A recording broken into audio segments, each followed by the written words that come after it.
His very first Busch start was in Rockingham in the fall of 1996. Got the white flag on his final lap. Mile and a third to go. Float that thing down in the corner, hit your marks, get back to that throttle. Don't overdrive your corner. One more set of corners to go. Just don't make a mistake. You got this one in the bag, buddy. Just don't make a mistake. Jason Keller is out of time. Greg Biffle hauls it down off 3. He's headed into 4. Here he comes back to the line for the last time to win the inaugural race here at the new Nashville Superspeedway. And Greg Biffle wins his first NASCAR Busch Series race, the Pepsi 300 at the Nashville Superspeedway. Jason Keller finishes second, Scott Wimmer third, Randy LaJoie drives up to 4th position, and Elton Sawyer ends up 5th. White flag, bail lap coming, Steve. White flag in the air. 21 cars out of gas coming to the white flag. Jay Saunders out of fuel. Loses 2 or 3 positions. He'll never make it back around. And his crew chief, Butch Hilton, said they were going to be a lap short. And he wasn't far from it. Meanwhile, Scott Briggs on the backstretch. Won here last year in the Truck Series. 5 finishes of 9th or better in 7 starts this year. Here he comes off 4.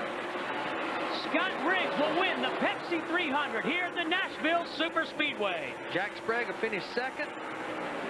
Bobby Hamilton Jr., what a comeback. Finishes 3rd. Scott Wimmer in 4th. Jason Keller 5th. Randall DeJoy in 6th. Ricky and Jack both up to the Busch Series this year. And here Jack is right out here just like he did in the Truck Series. On his way to his first victory and leading the championship. Piece of cake. White flag for Jack Sprague.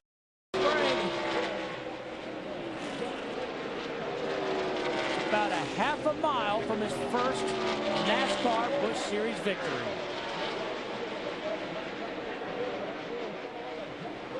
Down into turn 3 he goes. Been right there all night long. Had a very consistent race car, a very dominant race car.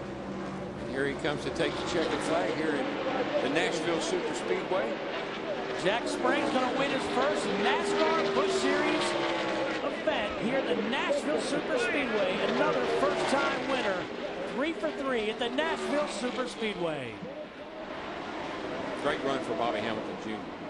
Comes home in 2nd place. Another good run for him. Him and Fred Wayne, great job. Half a straightaway to go for Jason Leffler. They're off at turn number 4. He's got about 200 yards to go. If I was a betting person, I would say he's going to make it. And Jason Leffler has enough fuel to go the distance and score his first NASCAR Busch Series win, the first win for his owner, Gene Haas.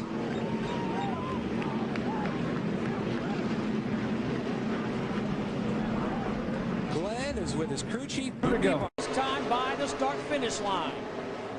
He has one more car in front of him, but right now he has almost a 15-second lead. I think if I was Brian Patty, those guys, I'd just say, look, just back off right now and just run this last 3/4 of a lap.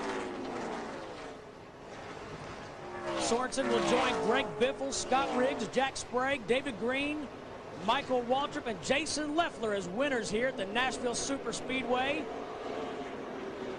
As he enters turn 4. Checkered flag, this time by for 19-year-old Reed Sorensen as he picks up his first career NASCAR Busch Series victory. And we knew it was only a matter of a time. I talked about it a second ago, Steve, as you see this crew. Remember, this was the crew 1 week ago in Atlanta that basically was loading their car up before the race. They did not make the race, so what a turnaround. There you see Brian Patty right there. The crew chief gets his first win with Reed Sorensen, won a ton of races with Joe Nemechek over at Demco Motorsports, but what a turnaround for this race. Clint Boyer, 1.333 miles to go for his first victory. And the caution comes out on the last lap, meaning that Clint Boyer will win his first race in the NASCAR Busch Series. Clint Boyer able to savor his first ever victory. I'm sure he would have liked to have taken it at speed. This is where it all started for me back in the ARCA race a long time ago, and who'd ever thought we'd come back here and win it? I told you we were looking for momentum coming out of here, and we got her now. We head on to Kentucky next week, and I tell you what, this is exactly what we needed, and it's what I needed. It's just unbelievable. How about that? You heard of them now, that's for sure. 2 laps to go. White flag, babe. Give me one more. White flag is waving. Just like Dale Jr., this young man is a second-generation driver who followed in the footsteps of his famous father, Bob Keselowski, who was also a stock car champ. Bob in ARCA. Of course, Dale Sr. in NASCAR Sprint Cup. Final lap for the youngster from Michigan. Great battle for second spot there. Boyer trying to hold off David Strimley, but the story up front is the 88 car coming out of turn 4. First-time winner in 2008, Brad Keselowski.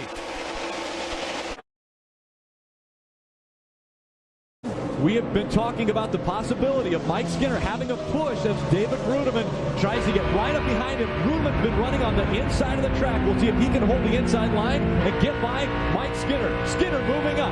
Rudiman on the inside. They're side by side as they go down the backstretch. For the lead, inside of 2 laps to go. David Rudiman got that great run off turn number 2, but Mike Skinner fights back. Here comes Mike Skinner. If he's got a push, this is going to hurt him, and he does get up the track. It's David Rudiman on the inside, a clear leader now as they come down the tri-oval. White flag flies, 1 lap to go for David Rudiman. Look at Bill Lester going for the second position, went all the way down in the apron. Bill Lester, who spun out early, is moved his way all the way back into second. That's exactly what the 17 needed. Here comes Ted Musgrave on the inside, battling for second. David Rudiman out in front. Bill Lester, they're 3 wide. Here comes Mike Skinner trying to take second back. It's David Rudiman, though, out in front of this one as the battle continues for second. The NTN bearings of David Rudiman will see the checkered flag for the first time in his career.